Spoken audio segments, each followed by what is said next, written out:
சுவிசேஷம் யாராவது ஒருத்தர் படிங்க. என்கிட்ட இங்கிலீஷில் தான் தமிழ் இருக்கேன். 5வது அதிகாரம் 7வது வசனத்தை 5வது அதிகாரம் 7வது. அந்த ஆட்டுக்குட்டியானவர் வந்து சிங்காசனத்தின் மேல் உட்கார்ந்தவருடைய வலது கரத்தில் இருந்த புஸ்தகத்தை வாங்கினார். கொடுத்தவரும் அவரே தான். ஐயோட நிலைக்குற ஐயா பதம் சொல்லுவார். இதுதான் கரெக்டான விளக்கம் சொல்வாரு. தானியேல் 7:14 சகல ஜனங்களும் ஜாதியாரும் பாஷைக்காரரும் அவரையே சேவிக்கும்படி அவருக்கு கர்த்தத்துவமும் மகிமையும் ராஜரீகமும் கொடுக்கப்பட்டது.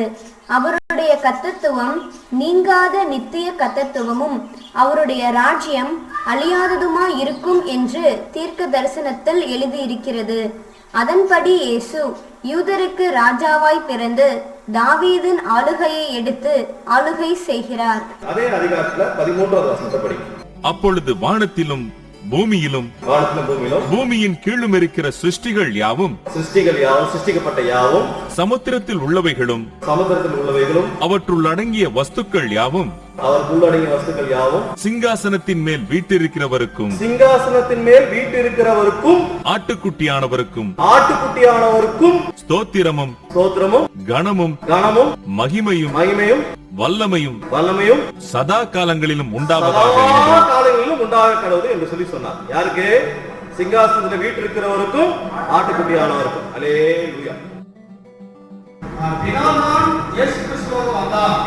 இயேசு கிறிஸ்து தான் பரிசுத்த ஆவியானவராக வந்திருக்கிறார் என்று சொன்னால், இயேசு எப்படி போனாரோ அப்படியே வருவார் என்று சொல்லி வேதவாக்கியம் சொல்கிறது. அப்படின்னா பரிசுத்த ஆவியானவராக வந்திருக்கிறவர் மீண்டும் பரிசுத்த ஆவியானவராக தான் வருவாரா?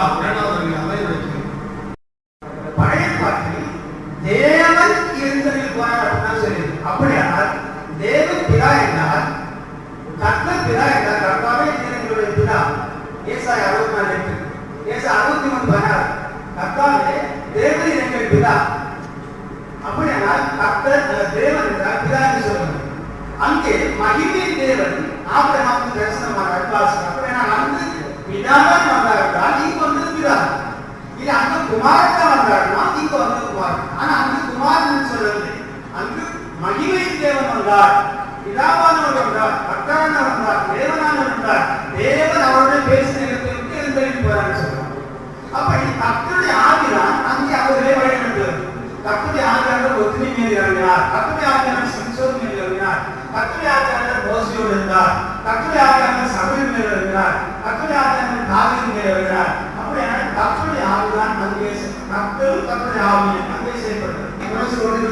புறஜாதிகளுக்குள்ளே விளங்கிய இந்த ரகசியத்தில் உள்ள மகிமையின் ஐசுவரியம் என்னதென்று தேவன் தம்முடைய பரிசுத்தவான்களுக்கு தெரியப்படுத்த சித்தமானார். கிறிஸ்துவானவர் மகிமையின் நம்பிக்கையாக உங்களுக்குள் இருப்பதே அந்த ரகசியம்.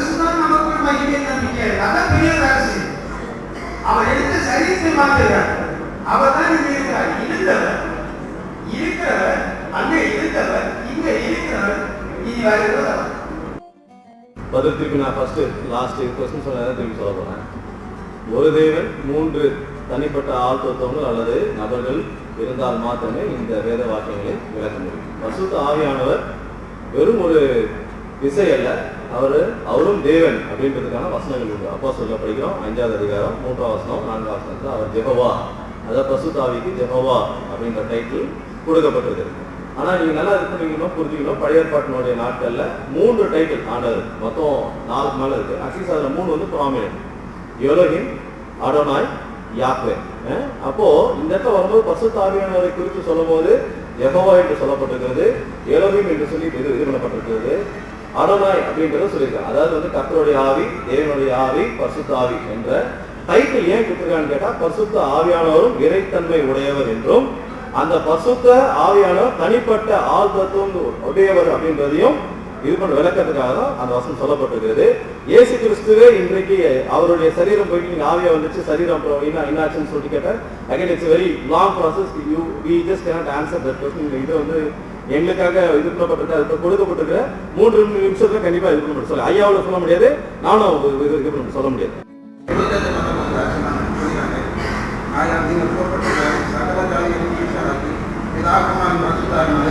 நம்ம தானே மனசம்பந்தம் இது வந்து ஸ்ரீசர்லாம் சொன்னாங்க, நமக்கு இல்லை நாயே சொன்னாங்க. இந்த வசனம் வந்து ஸ்ரீசர்லாம் கொடுக்கும்போது 10 கட்டளை இஸ்ரவேலர்கள் தான் கொடுத்தாங்க, நமக்கு தான் இல்லையா? அது கொடுப்பாமையா இல்லையா? அன்பித்தனம் வந்து இஸ்ரவேல் ஜனங்களை வழிநடத்துவதற்காக அவர்கள் நடந்து கொள்ள வேண்டிய கட்டளை கொடுக்கிறார். இதப்படியே மனித அடக்கம் பண்ணப்பட்டு உயிர்த்து அந்த 10 பேருக்கு தான் கட்டளை கொடுக்கிறார். அவர்கள் என்ன செய்தார்கள், எப்படி அவர்களை கொண்டு நீங்கள் சத்தியாகிய காத்துங்கள் சொல்லி திருச்செல்லும் அவர்கள் சத்தியாகிய காத்திருந்த போது சத்தியாகி அவர்களை கொண்டு என்ன நடத்திட்டு இருக்கிறார் என்பதைத்தான் நாம் பார்க்க வேண்டும். தவிர அது எனக்கு சொன்னார்கள் யாரும் சொல்ல முடியும். இப்போ ஐயா கேட்டதான கேள்வி அப்போஸ்தலர்கள் மாத்திரம் தான் கொடுத்தாங்க, அதனால அது அவருக்கு மாத்திரம் தான் என்று சொல்லி சொன்னதாக சொன்னாங்க. அதனால இது இப்போ அது கவனிக்கல, ஐயா சொன்னதை நான் கவனிக்கல. நான் எப்படி எடுத்துன்னு கேட்டால் அவர்களுக்கு இது பண்ணப்பட்டு அது கொடுக்கப்பட்டு அதற்கு பின்பதாக சமரியா, அது யூதியா, அது உலகத்தினுடைய கடைசி பிறந்த வரையும் இவர்களுக்கு வந்திருக்குன்னா நான் எடுத்துக்கொள்றேன். ஒருவேளை அப்படி சொல்லலாம், அதான் கரெக்ட். நான் எப்படி சொல்றேன், யூதால வந்து 3ஆம் அதிகாரத்துல ஒரு விசையாக பரிசுத்தவான்களுக்கு ஒப்புவிக்கப்பட்ட விசுவாசத்தை குறித்து சொல்லப்பட்டிருக்கிறது. அதாவது அவர்கள் அப்போஸ்தலரிடத்துல ஆண்டவர் சொன்னார், அவர்கள் வந்து மற்றவர்கள் சொன்னார், அவங்க மற்றவர்கிட்ட சொன்னாங்க. அந்த சொன்னதான அந்த முதல் செய்தியை மாற்றாதபடிக்கு அதை அப்படியே கை கொள்வது இது அது நலமா இருக்கும். அந்த முதல் செய்திக்கு சொல்றது அது குந்தகம் இது பண்ணாதபடி அதற்காக வந்து போராட சொல்லி நம்ம சொல்றோம், பைபிள் சொல்றோம். சாதாரண நம்ம வந்து ஒரு அப்ளிகேஷன் எழுதணும் அப்படின்னாக்க நேமாப்பேர் பார்த்தோன்னா நம்ம அப்பா பேர் எழுதுனதான் சொல்லுவாங்க. நேமாப்பேர் சொன்னீங்கன்னா ஒரு பேர் நம்ம எழுதி ஆகணும், இல்லை அப்படின்னா அது ஒரு பூர்த்தி செய்யப்படாத விண்ணப்பம் தான். அது பேர் நம்ம எங்கேயுமே கொடுக்க முடியாது. இப்போ பிரதர் வசனத்தை சொன்னார் அப்படின்னாக்கா அது பூர்த்தி செய்யாத விஷயமா தான் இருக்கு. இப்போ ஐயா சொன்னார் இயேசு கிறிஸ்து நாமத்தில் ஞாபகம் இருக்கிறார். இயேசு கிறிஸ்து ஒரு பேரா இருக்கு. அப்பதான் அதை குறிக்காமலே விட்டாரு. அப்போ இந்த பிதாவுடைய நாம நேம் ஆஃப் த ஃபாதர் என்ன எழுதுறது, நேம் ஆஃப் த சன் என்ன எழுதுறது, name of the Holy Spirit என்ன எழுதுறதுன்னு எனக்கு இதுல ஸ்பெசிபிக்கா இதுல அப்பாவோட பேருனா அவரோட பேருனா அர்த்தருடைய இது நான் கேட்ட அதுக்காக சொல்லப்படல, அந்த கான்டெக்ட் அது இல்ல. அவரோட சீசரிடத்துல போய் அவர் பேசி சீசரிடத்துல சொல்லும் போது சகல அதிகாரம் எனக்கு இது பண்ணப்பட்டிருக்கு, கொடுக்கப்பட்டிருக்கு. நீங்கள் உலகம் எங்கிலும் போய் சுவிசேஷத்தை அறிவித்து, சரிங்களா, ரட்சிக்கப்படுகிறவர்களுக்கு பிதாகுமார் பரிசுத்த ஆவியின் நாமத்தால அவர்களுக்கு இது பண்ண சொல்லி சொன்னார். சோ தி நேம்ஸ் அது இல்ல. இந்த உலகத்தில் அந்நிய தேவனை தொழுது கொள்வதற்கும் கூப்பிடுவதற்கும் தொழுது கொள்வதற்கும் ஒரு பெயர் வைத்திருக்கிறார். அப்படி இருக்கு, நம்முடைய தேவனுக்கு மட்டும் பெயர் இல்லையா?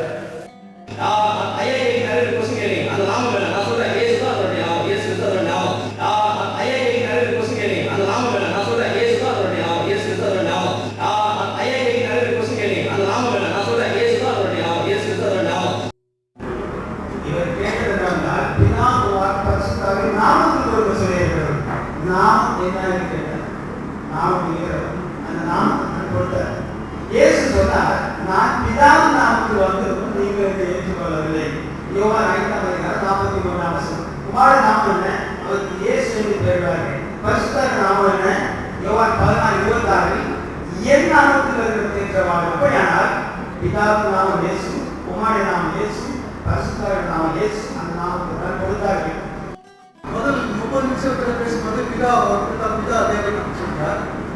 ரெண்டாவது 3வது 20வது நிமிஷத்துல பேசும்போது தேவனும் தூதனும் ஒருத்தர்னு சொல்றார். ஆனா எவ்வளவு 1ஆம் அதிகாரத்துல பிதா அவருடைய மகிமையை குமாரனுக்கு அவர் ஏதாவது தூதனுக்கு கொடுக்க சொல்லி எவ்வளவு 1ஆம் அதிகாரத்துல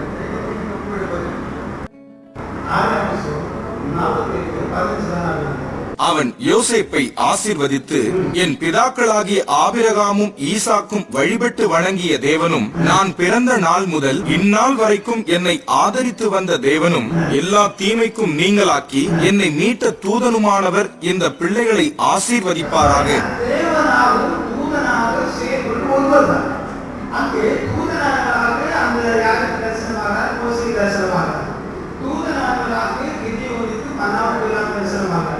அங்கே பார்க்கும்போது அவர் தேவன் என்பது அங்கே சாட்சி நான் பார்ப்போம். உண்மை நாமம் என்ன கேட்டால் அதை விஷயம் சொல்லி அவர் தேவன், அவர் நம்மை கொண்டு கூட சித்தமாக இருந்தால் நமக்கு தரிசனமாக தேவன் தூதமாக அவர் தான் செய்து வருகிறார். மட்டுமல்ல, இங்கே நான் பார்த்தோம்னால் இயேசு, அதாவது அங்கே ஆபிரகாமுக்கு தரிசனமாக இயேசு என்பது அழகாக சொல்லப்படுகிறது. அங்கே செயல்பட்டவர் தான் இயேசு கிறிஸ்து ஆணித்தரமாக சொல்லப்படுகிறது. மட்டுமல்ல, கிறிஸ்து அங்கே இருக்காரு, தேவன் விட்டும் அது யெகோவா விட்டும் அது கர்த்தர்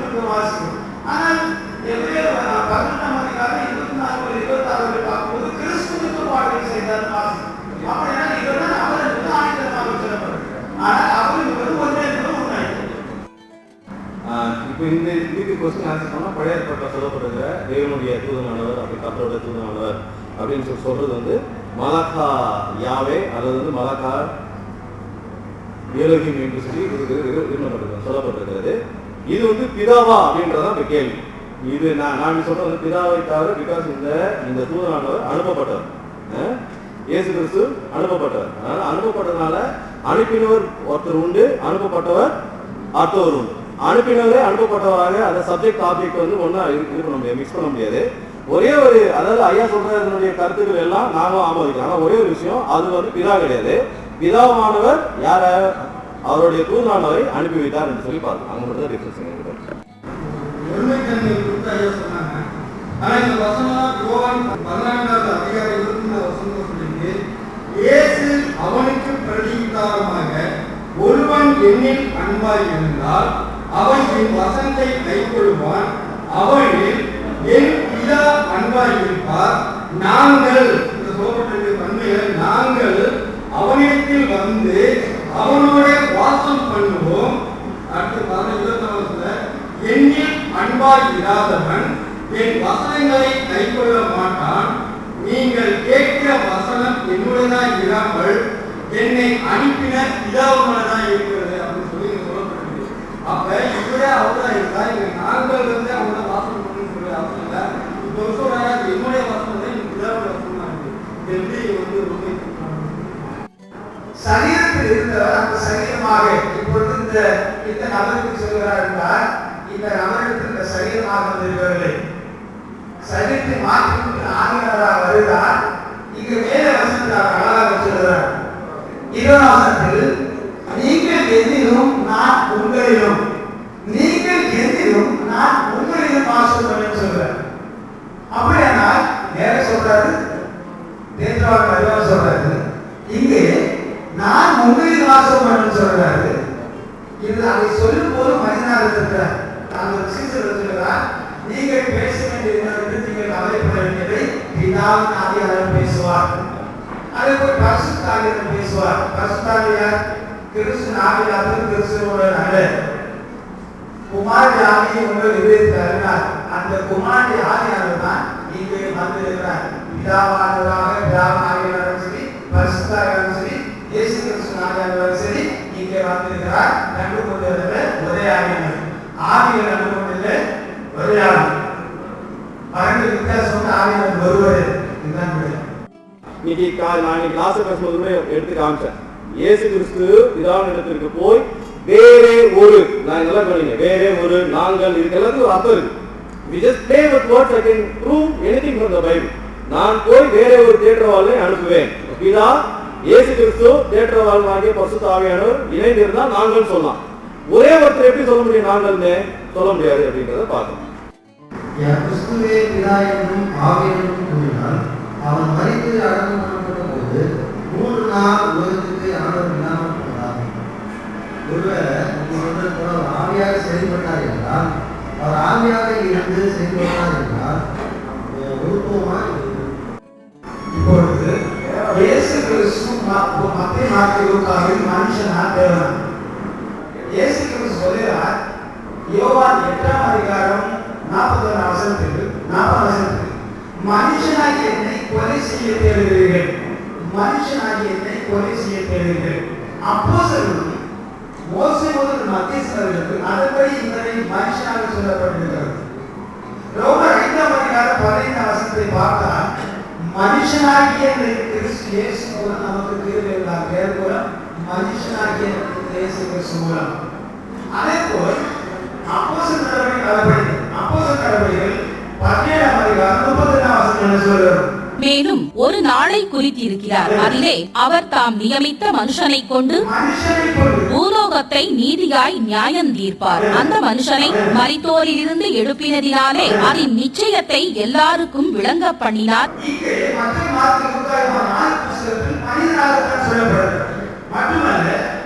தேவன் அப்படியே வந்ததாக நான் பேசவில்லை. தேவன் மரியாதையோடு சரித்திருக்கிறார். அப்பொழுது ஆதித்தன்மையில் அந்த இடத்திலும் இந்தியாவிலும் எங்கும் அவர் ஆதித்தன்மை தேவனாக இருக்கிறார். இவர் எடுத்த சரீரம் எருசலேமில் இருக்கிறது. அந்த சரீரம் அழிந்து போனாலும் தேவன்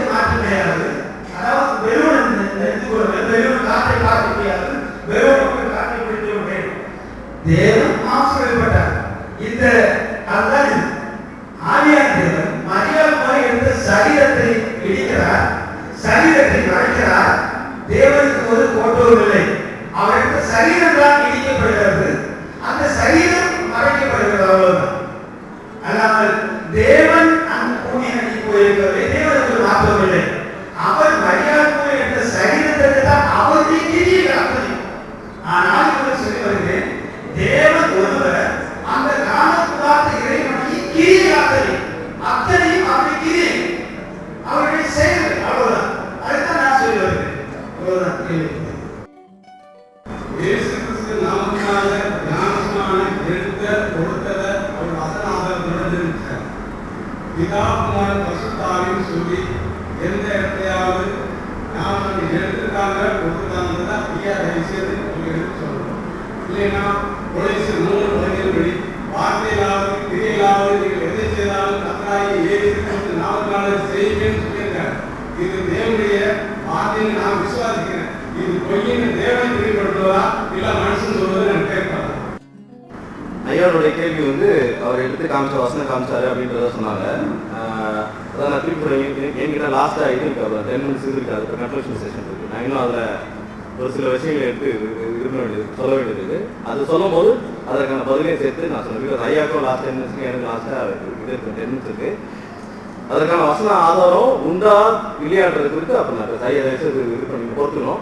அந்த இது பண்ணும்போது அப்புறம் 10 நிமிஷம் பேசணும். நான் உங்களுக்கு சொல்றேன். நாங்கள் பிதா குமாரன் பரிசுத்தாவின் கருணையை நாங்கள் மறுக்கவில்லை. ஒரு முட்டைக்கு வெள்ளைக்கரு மஞ்சள் இருக்கிறது, அதுக்கு ஒரு பெயர் இருக்கிறது. தேவனுடைய பெயர் என்ன என்பதை நாங்கள் அறிந்து கொள்ள வேண்டும் என்ற நோக்கமாக தவிர அவர் செயல்பட்டதை நாங்கள் மறுக்கவில்லை. ஒரு முதல் காரியத்தில் திரியேக தேவன் கிறிஸ்தவ தேவனுக்கு பரிசுத்த வேளாண்மை எழுதியிருக்கிறது. ஒன்று ஏசாயா புத்தகம் 43வது 7வது வசனத்தில் நான் என் மகிமைக்கென்று சிருஷ்டித்து உருவாக்கி படைத்து என் நாமம் தரிக்கப்பட்ட யாவை கொண்டு வா என்று எழுதியிருக்கிறார். அப்போஸ்தலர் புத்தகம் 15வது 14 தேவன் புற ஜாதிகளிலிருந்து தமது நாமத்துக்காக ஒரு ஜனத்தை தெரிந்து கொள்ளும்படி முதலாக அவர்களுக்கு பிராயச்சித்த விதத்தை செய்ய சொல்லுகிறார்.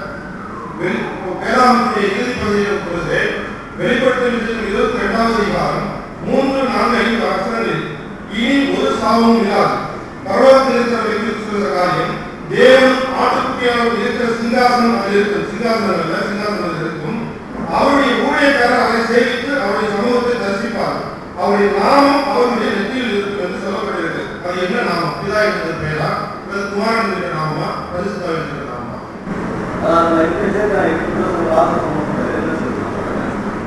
இயேசு கிறிஸ்து பரலோகத்துக்கு எடுத்துக்கொள்ளப்பட்டு தேவனுடைய வலது பரிசுத்தில் உட்கார்ந்தார் என்று வசனம் சொல்லுது. அதுக்கடுத்து அப்போஸ்தலர் 7ஆம் அதிகாரம் 56வது வசனத்துல தேவன் பார்க்கிறாரு, அதோ வானங்கள் திறந்திருக்கிறதையும் மனுஷகுமாரன் தேவனுடைய வலது பரிசுத்தில் இருக்கிறதை காண்பேன் என்று சொல்லி தேவன் சொல்றார்.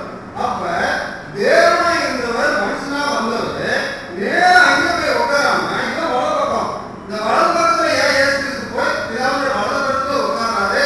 தேவன் சொல்றாரு வலது பக்கத்துல நிற்கிறான்னு சொல்றாரு. அப்ப தேவன் அங்கிருந்து பூமிக்கு வந்திருந்தாருன்னா நேரா போய் அங்கேயே தான் உட்கார்ந்துருக்கணும். அவருடைய வலது பக்கத்துல உட்கார்ந்துருந்தாருன்னா இவங்க என்ன ஆச்சு இருக்கணும் புரியல. இப்பொழுது தேவன் அங்கே வந்தார் நான் சொல்லவில்லை. நான் அப்போது இப்போது என்ன சொல்கிறேன்னா, தேவன் மாம்சத்தில் வெளிப்பட்டார். தேவன் அப்படியே இருக்கிறார், ஒரு மாற்றம் இல்லை. வானத்தையும் பூமியும் நிரப்புகிறவர். அவர் தன்னை தனக்கு ஒரு சரீரத்தை எடுத்து இங்கே தன்னுடைய கிரியை செய்கிறார் நான் சொன்னேன் தவிர அப்படியே அங்கே வந்திருக்கார் நான் சொல்லவில்லை. ஆதி முதல் இதுவரைக்கும் நான் அப்படி சொல்லவில்லை. தேவன் மனிதனாக நமக்கு காட்சி அளிக்கிறார். இங்கே அது தேவன் மனிதனாக இரண்டாவதாக ஸ்தேவான் கண்ட சம்பவம், அந்த கணியத்திற்கு புஸ்தகம் 7ஆம் அதிகாரத்தில் எசேக்கியேல் 1ஆம் அதிகாரத்தில் கொடுத்த தீர்க்க தரிசனத்தின் நிறைவேறு. 1:26-28 நீல ரத்தினம் போல விளங்கின் ஒரு சிங்காசனத்தின் சாயலும் அந்த சிங்காசனத்தின் சாயலின் மேல் மனுஷ சாயலுக்கு ஒத்த ஒரு சாயலும் இருந்தது. அவருடைய இடுப்பாக காணப்பட்டது முதல் மேலெல்லாம் உட்புறம் சுற்றிலும் அக்கினிமயமான சொகுசாவில் நரமாய் இருக்க கண்டேன். அவருடைய இடுப்பாக காணப்பட்டது முதல் கீழெல்லாம் அக்னிமயமாகவும் அதை சுற்றிலும் பிரகாசமாகவும் இருக்க கண்டேன். மழை பெய்யும் நாளில் மேகத்தில் வானவில் எப்படி காணப்படுகிறதோ அப்படியே சுற்றிலும் உள்ள அந்த பிரகாசம் காணப்பட்டது. இதுவே கர்த்தருடைய இயேசு கிறிஸ்துவினுடைய மகிமையின் சாயலுக்குரிய தரிசனமாய் இருந்தது. இதையே ஸ்தேவான் கண்டார்.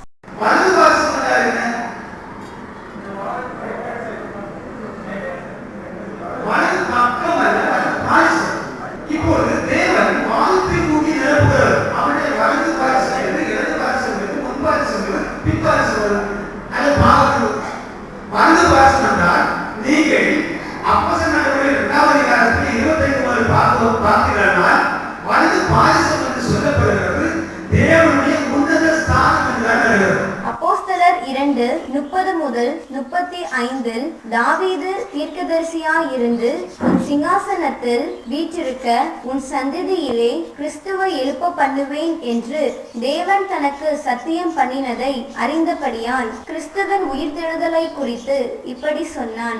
தாவீது, நான் உம்முடைய சத்துருக்களை உமக்கு பாதபடி ஆக்கி போடும் வரைக்கும் நீர் என் வலது பாரிசத்தில் உட்காரும் என்று கர்த்தர் என் ஆண்டவருடனே சொன்னார் என்று தாவீதே சொல்லியிருக்கிறான் என்று தானே எழுதியிருக்கிறது.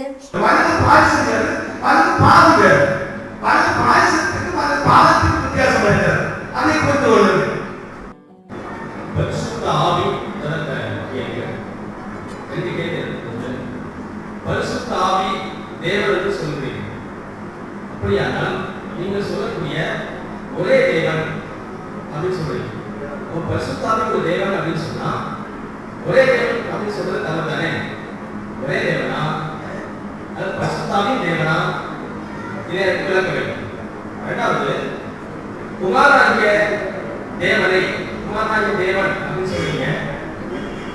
பழைய ஏற்பாட்டில் குமாரனாகிய தேவன் என்ற வார்த்தை பதம் என்ற வார்த்தை எந்த வசனத்தில் குறிப்பிடப்பட்டிருக்கிறது என்பதை கேள்வி.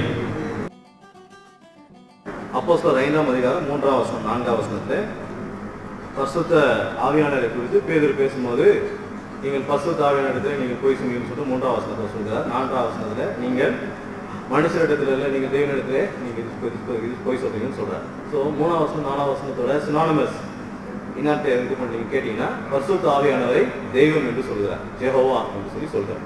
அடுத்ததாக குமாரனை குறித்து கேட்டீங்க. குமாரனை குறித்து குமாரன் என்று சொல்லி எங்க இல்ல வந்து இதுல பழைய ஏற்பாட்டுல இல்ல, புதிய ஏற்பாட்டுல இது பண்ணும்போது வரும்போது இயேசு என்று அவருக்கு பெயரிடுவாயாக என்று சொல்லி from then on he is called as a son of God. ஏன் கேட்டா வானம் திறக்கப்பட்டு பிதாவாகிய தேவன் 3 முறை அவரை பார்த்து இவர் என்னுடைய நேசகுமாரன் என்று சொல்லி இது பண்ணுவோம் பார்த்தோம். அது இல்லாதபடி இந்த 3 பேர் இருக்கிறார்கள்ன்றதுக்காக I showed you so many அதுக்கு அப்புறம் ஸ்கிரிப்சர்ஸ்.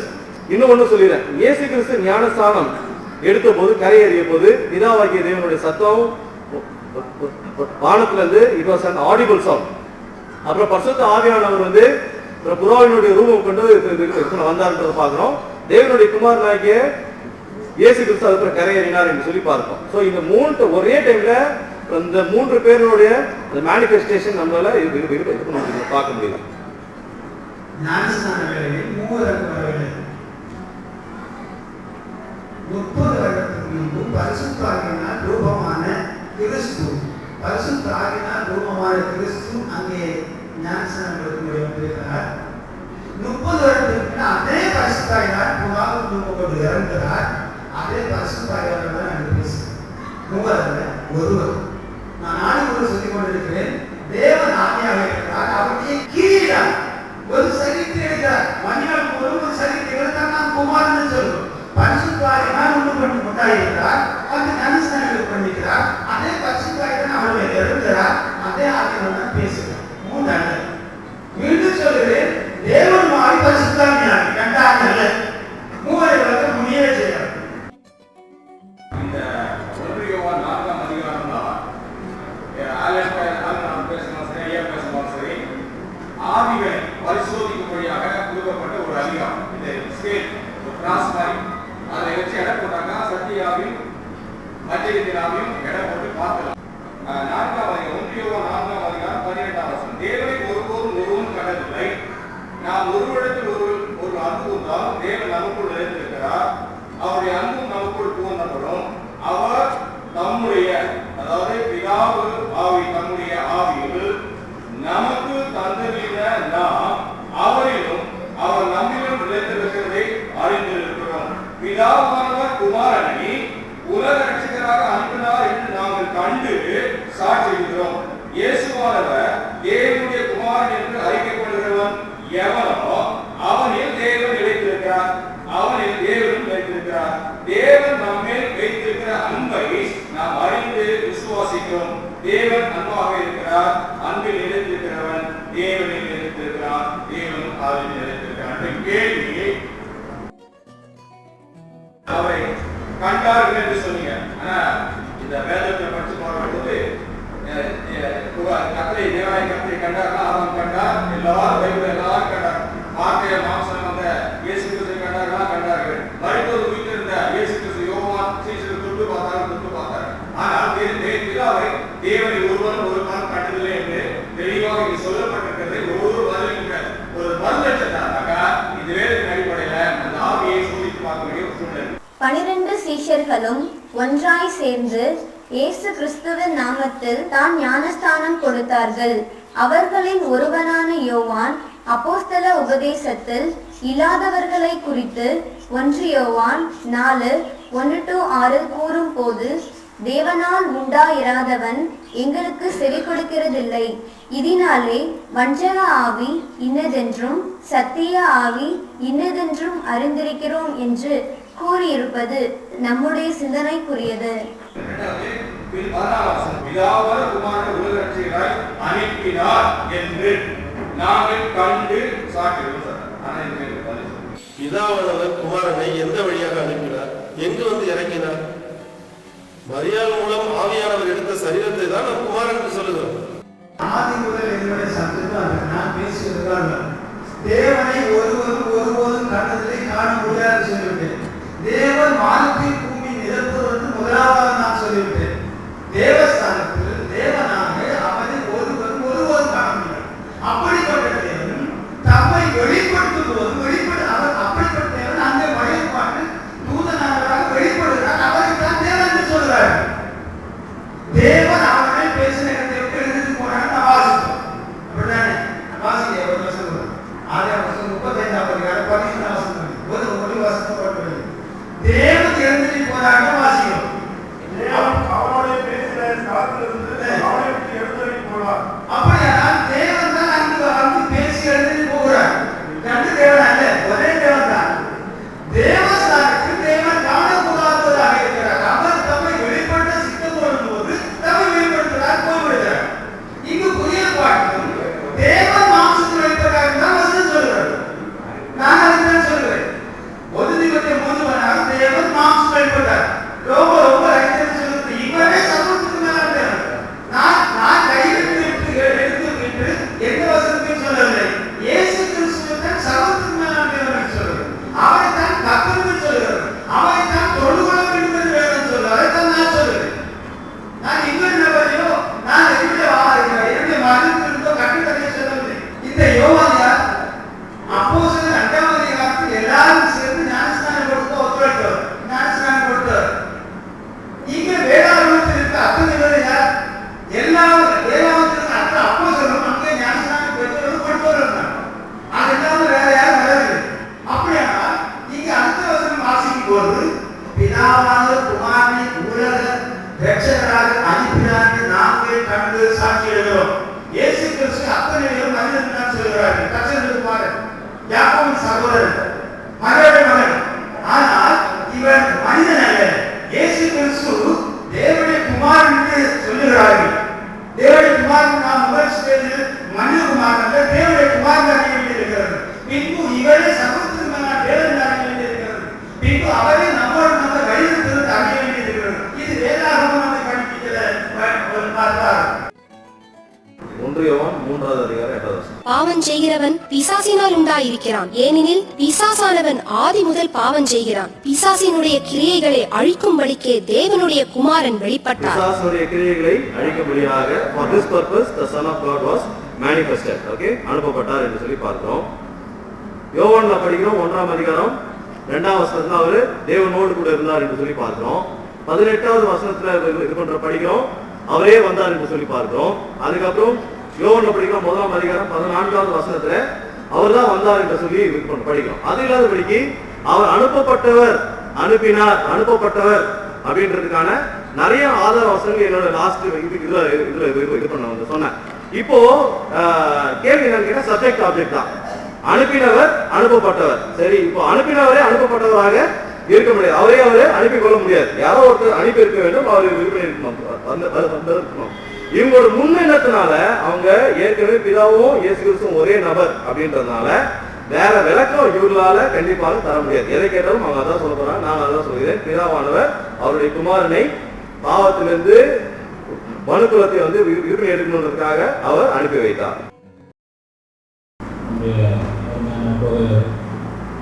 அவர்களும் அவர்களும் நன்றாக பேசினது மாத்திரமல்ல, எல்லா ஒழுக்கத்தையும் கடைபிடித்தார்கள். இரண்டாவது, அவருடைய கருத்துக்களை நமக்கு முன்பாக வைத்திருக்கிறார்கள். இந்த காலங்களில் மட்டுமாக எங்கள் பொறுமையோடு மனதோடு இருந்து இந்த விவாத நேரத்தை சிறப்பித்தபடினால் கர்த்தருடைய நாமத்திலே உங்களுக்கு வாழ்த்துக்களை தெரிவிக்கிறோம். உங்கள் அனைவருக்கும் மிக நன்றி சொல்கிறேன். ஐயா அவர்களுக்கும் முதல் மிக நன்றி. ரொம்ப அன்பாக பண்போடு நடந்தது. ஏன்னா அநேக விவாதங்கள் நடத்தியிருக்கிறோம். ஒரு சில இடத்துல மிக அநாகரிகமாக நடந்து கொண்ட விவாதங்கள் உண்டு. நான் இங்கு ஆண்டவர் கேட்கல ரொம்ப அமைதியா அவங்க கருத்து வச்சுக்கணும், ஒன்றும் பிரச்சனை கிடையாது. ஆனால் அது நடந்து கொண்ட விதம் இன்றைக்கு மிக இயற்கையாக நடந்து கொண்டு சோதிக்கிறேன். தேவனாகிய கர்த்தர் திருத்துவர் என்றல்ல, ஒருவரே கர்த்தர் என்பதே அப்போஸ்தலர்கள் வழியாக வந்ததும் பரிசுத்த வேதத்தில் நடைமுறையில் இருந்ததுமான ஞானஸ்தானமே பாவ மன்னிப்புக்கென்று தேவனால் வந்த ஞானஸ்தானம். போலியான விசுவாசத்திலிருந்து மனம் திரும்புங்கள். பாவ மன்னிப்புக்கென்று சிருஷ்டிப்பின் ஸ்தானத்தில் பிதாவாகவும் ரட்சிப்பின் ஸ்தானத்தில் மனித குமாரனாகவும் நம்மை வழிநடத்தும் ஸ்தானத்தில் பரிசுத்தமுள்ள ஆவியானவராகவும் செயல்பட்டிருக்கிற கர்த்தராகிய இயேசு கிறிஸ்துவின் நாமத்தில் ஞானஸ்தானம் பெற்றுக்கொள்ளுங்கள். சத்திய ஆவியானவர் பேதுரு, யோவான், மத்தேயு, பவுல், பிலிப்பு ஆகியோரை கொண்டு எல்லோருக்கும் கர்த்தராகிய இயேசு கிறிஸ்துவின் நாமத்தில் ஞானஸ்தானம் கொடுத்து தமது சபையை உருவாக்கி இருக்கும் விதத்தை தொடர்ந்து பாருங்கள். கர்த்தருடைய நாமத்தினால் ஞானஸ்நானம் பெற்று அவருடைய சரீரமாகிய ஆதி சபையில் சேர்ந்தவருடைய பட்டியல் இதோ.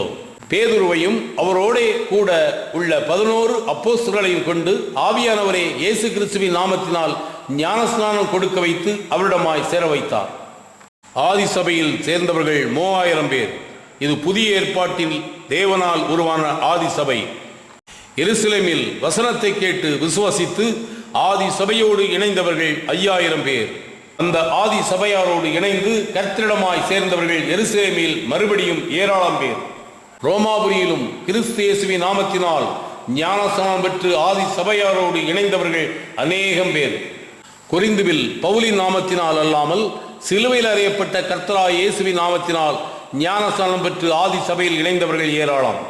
சமாரியாவில் பிலிப்புவினால் கர்த்தராகிய இயேசுவின் நாமத்தினால் ஞானஸ்நானம் பெற்று ஆதி சபையில் சேர்ந்த புருஷர்களும் ஸ்திரீகளும் ஏராளம். பேதுரு மூலம் செசாரியா பட்டணத்தில் உள்ள கொர்னோலியும் வீட்டாரும், பர்னபா மூலம் அந்தியோக்கியா பட்டணத்தில் உள்ள அநேகரும் ஞானஸ்நானம் மூலம் கர்த்தருடைய ஆதி சபையில் சேர்ந்தார்கள். பிலிப்பு பட்டணத்தில் பவுல் மூலம் கர்த்தராகிய இயேசுவின் நாமத்தினால் ஞானஸ்நானம் பெற்று ஆதி சபையாரோடு சேர்ந்தவர்கள் லீதியாளும் குடும்பமும். பேதுரு மூலம் கர்த்தருடைய நாமமாகிய இயேசு என்ற நாமத்தில் ஞானஸ்நானம் பெற்று ஆதி சபையில் சேர்ந்தவர்கள் கொர்னோலியும் அவன் வீட்டாரும். பவுல் சீலா மூலம் கர்த்தராகிய இயேசுவின் நாமத்தினால் ஞானஸ்நானம் பெற்று ஆதி சபையாரோடு இணைந்தவர்கள் சிறைச்சாலைக்காரனும் அவன் வீட்டாரும். பவுல் மூலம் கர்த்தராகிய இயேசுவின் நாமத்தில் ஞானஸ்நானம் பெற்று ஆதி சபையாரோடு இணைந்தவர்கள் ஜெபாலய தலைவனாகிய கிறிஸ்புவும் அவன் வீட்டாரும். எபேசு பட்டணத்தில் முதலாவது யோவான் கொடுத்த ஞானஸ்நானத்தை பெற்றிருந்து பின்பு இரண்டாவதாக பவுல் மூலம் கர்த்தராகிய இயேசுவின் நாமத்தில் ஞானஸ்நானம் பெற்று ஆதி சபையாரோடு இணைந்தவர்கள் அநேகர். இவ்வண்ணமாக ஞானஸ்நானம் மூலம் பாவ மன்னிப்பை பெற்று ரட்சிக்கப்படுபவர்களை கர்த்தர் அனுதினமும் அவருடைய சபையில் சேர்த்து கொண்டு வருகிறார். நீங்களும் உங்கள் சபையாரும் எந்த நாமத்தில் ஞானஸ்நானம் பெற்று எந்த சபையாரோடு இணைந்திருக்கிறீர்கள்? உங்கள் சபையின் ஸ்தாபகர் யார்? மார்க்கு 16:20 படி அப்போஸ்தலரோடு இருந்து கிரியை நடப்பித்து வசனத்தை உறுதிப்படுத்தினவர் கர்த்தராகிய இயேசு என்பது சிந்தனைக்குரியது. அதனால் பிதாவாகவும் குமாரனாகவும் பரிசுத்த ஆவியானவராகவும் செயல்படுகிற கர்த்தருடைய நாமமாகிய இயேசு என்ற நாமம் வரத்தக்கதாக நீங்கள் மட்டுமல்ல உங்கள் சபையாராக ஞானஸ்நானம் பெற்று பாவத்தை நாமத்தினால் கழுவி ஆதி சபையாரோடு சேர்ந்து கொள்ளுங்கள். பெத்லகேமில் கிறிஸ்துவாக வெளிப்பட்டவரே கர்த்தர் என்றும் இவருடைய பெயரே இயேசு என்றும் அறிந்து இந்த கர்த்தரை இவருடைய நாமத்திலே தொழுது கொள்ளுங்கள். தேவன் தமது நாமத்திற்காகவே பெயருக்காகவே ஒரு ஜனத்தை தெரிந்து கொள்கிறார். ரட்சிப்பை பெற்ற தம்முடைய ஜனத்தை எடுத்துக்கொள்ள கர்த்தர் வரப்போகிறார். தேவனுடைய பதவியே அல்ல, நாமம் தரிக்கப்பட்டவர்களே அங்கு இருப்பார்கள் என்பதை அறிந்து கொள்ளுங்கள். நாளை உங்களுடைய நாள் அல்ல. இன்றே சிந்தியுங்கள், செயல்படுங்கள். இயேசுவே கிறிஸ்து, கிறிஸ்து இயேசுவே கர்த்தர், கர்த்தரே தேவன், கர்த்தரே ஆவியானவர். தேவ ராஜ்யத்தின் வழிகாட்டிகள் முதலாவது கர்த்தராகிய கிறிஸ்து, பின்பு அதிகாரம் பெற்ற பேதுருவும் கூட உள்ள 11 பேரும், அவர்களோடு பவுல், சீலா, பர்னபா போன்றவர்கள் என்பது நம்முடைய சிந்தனைக்குரியது. பிதா என்பது நாமமல்ல, குமாரன் என்பது நாமமல்ல, பரிசுத்த ஆவி என்பது நாமமல்ல, நாமம் இயேசுவே. தேவனும் ஆட்டுக்குட்டியுமாக இருக்கிறவருடைய பதவி அல்ல, நாமம் தரிக்கப்பட்டவர்களே தேவ ராஜ்யத்தில் இருப்பார்கள். நாமம் இயேசு, ஒரே கர்த்தர், ஒரே விசுவாசம், ஒரே ஞானஸ்நானம், ஒரே தொழுவம், ஒரே மந்தை, ஒரே மேய்ப்பர். அவர் கர்த்தராகிய கிறிஸ்து இயேசு. விசுவாசம் உள்ளவனாகிய ஞானஸ்நானம் பெற்றவன் ரட்சிக்கப்படுவான், விசுவாசியாதவனோ ஆக்கினைக்குள்ளாக தீர்க்கப்படுவான். மனம் திரும்பி பாவ மன்னிப்புக்கென்று எல்லோருக்கும் கர்த்தராயிருக்கிற இயேசு கிறிஸ்துவின் நாமத்தினால் ஞானஸ்நானம் பெற்று ஆதி சபையாரோடு இணைந்து கர்த்தருடைய வருகைக்காக காத்திருங்கள். நியாய தீர்ப்பு நாளில் வரும் தண்டனைக்கு தப்பித்துக் கொள்ளுங்கள். சிந்தியுங்கள், செயல்படுங்கள். அப்போஸ்தலரால் தேவன் தாமே உருவாக்கின சத்திய சபையாரோடு இணைந்து கர்த்தராகிய இயேசு கிறிஸ்து வரும்போது அவருடைய வருகையில் சேர்த்துக் கொள்ளப்படுவதற்கு ஆயத்தமாகுங்கள். தேவன் தாமே உங்கள் அனைவரையும் ஆசீர்வதிப்பாராக. ஆமேன்.